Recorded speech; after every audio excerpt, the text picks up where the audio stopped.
Hey Brother Wilson, so this is just my last video, and I'm just going to let you know just about what I learned this semester and like how I'm going to apply it to my metaphor. So the first thing I'd like to talk about is anxiety. I think anxiety plays a big part in education, and it's something that me as a teacher that I need to use as a tool. You know, I need to look at students and see if they have trait anxiety or if certain situations give them state anxiety. And then inside of that, I need to see if it's facilitating or debilitating. You know, whether it's good or if it's bad, you know, if it's improving performance or if it's killing it. You know, like an example is when I go to the testing center, I have debilitating anxiety.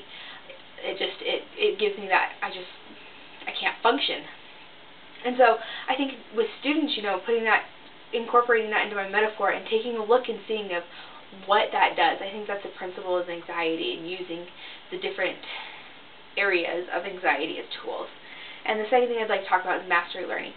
I believe that every student can learn. I think that's a doctrine, and that it fits just right in with my metaphor with how they have divine potential and that they can work together. The third thing I'd like to talk about, or I guess the third and fourth thing, information and control language. You know, I think this is another tool that we have that can fit in anywhere in any metaphor when you're teaching students. You know, giving them information language where they understand that what they're supposed to do, but it's also at the same time direct. You know, it's giving them your knowledge of what you know. And then control language, you know, when you just need to get the class's attention, or, you know, something's going to put somebody in danger, you know, just being able to use that language to stop something. The fifth thing I'd like to talk about is schema. And inside of the schema, you know, the long-term, short-term, and sensory register. Each student has a schema, and that's something that me as a teacher I need to remember, and that this is an important tool. You know, being able to go over principles multiple times and be able to get it from the sensory to the short-term to the long-term, and building those bridges between the synapses and getting it in there so that they can remember it. The next thing I'd like to talk about is motivation, intrinsic and extrinsic. I think that these are very important. You know, some students are more motivated than others, and inside of themselves, they're motivated by themselves, and that they need to be pushed to keep that motivation, and using your enthusiasm and anything like that to keep that intrinsic motivation there. You know, it helps learning. It's better when they're intrinsically motivated. So when you find a student that's not intrinsically motivated, I think using extrinsic motivation to eventually get them to intrinsic motivation is another tool. Self-efficacy is something else I believe is very important.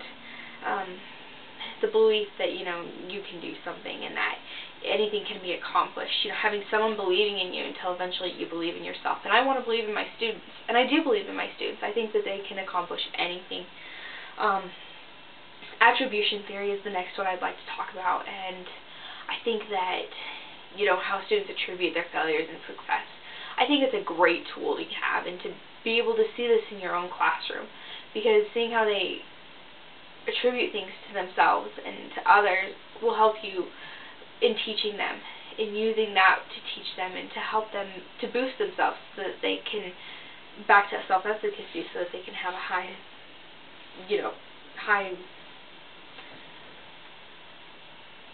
motivation and be able to have that high belief in themselves. Learned helplessness. I find I do this a lot. This is something that I need to watch for, because I like to do things. If you can't do it, I'm going to do it for you. And sometimes I don't remember to teach about how to do it, you know, giving them steps. So watching out for that, I think, is very important, because students can do it. They can do it. The zone of proximal development, I think that, you know, it's another thing that I need to watch out for, is making sure that my assignments aren't too easy or they're not too hard, that they're right there in the middle, so that I can help them and help them learn, but that they can also do it themselves. Multiple intelligence. Something in there is that every student, in my philosophy, every student is an individual, and I understand that. And it's something I didn't realize before, is that even though they're individual and that they're different, they have different ways of learning. So being able to incorporate all these different ways, because some learn differently than others. I learn by lecture and by reading, you know. So being able to incorporate all these different ways of learning and realizing that students can learn in multiple ways. The next thing I'd like to talk about is the psychosocial stages from Erik Erikson, and just realizing that whatever age group I work with, that I decide to work with or get a job with, that they're in a different point in their life, and that I need to help them accomplish these